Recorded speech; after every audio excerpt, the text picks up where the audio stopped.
Travel mattress bags and heat-safe encasements can quietly make the difference between bringing bedbugs home from a trip and never seeing a single one. When you are choosing a travel mattress bag for bedbug control, look for thick, tear-resistant plastic that is labeled heat or steam safe, so it will not soften or melt during hot treatment. The bag should have a true, full closure with a zipper or taped seal, not just a loose flap, so bedbugs cannot slip in or out through small gaps.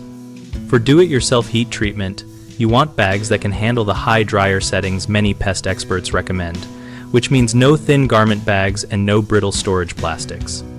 During travel, use luggage encasements that fully zip around your suitcase, then place that suitcase on a hard surface instead of a bed or upholstered bench, because bedbugs hide in seams and fabric folds. In hotels, pull back the sheets and run your fingers along the piping and seams of the mattress and box spring, looking for black dots, shed skins, or live insects, especially near the head of the bed. When you return home, place travel clothes straight into a hot wash and then into a high-heat dryer cycle inside heat-safe bags if possible, and store your luggage in a sealed bag or encasement in a garage or closet away from beds. People often buy thin, bargain storage bags that rip or slowly leak air, and that failure gives bedbugs perfect escape routes, so the fix is to choose contractor-grade, thick plastic with reinforced seams and test the seal by gently pressing out air and taping any zipper ends.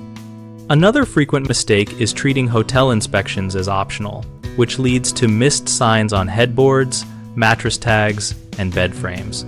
So build a simple routine of checking the bed, pulling back corners, and looking with a phone flashlight before you ever set your luggage down. A third issue is washing travel clothes on warm or cold settings or skipping the dryer, which lets bedbugs and their eggs survive.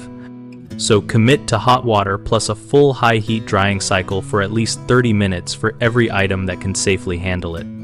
BigHomeProjects.com is our online directory where homeowners can find local contractors who understand practical bedbug prevention steps like proper mattress bagging and safe heat use. We also help contractors get more work by listing their services and giving them access to our discussion community, where homeowners and pros trade tips on real-world do-it-yourself pest control and storage questions.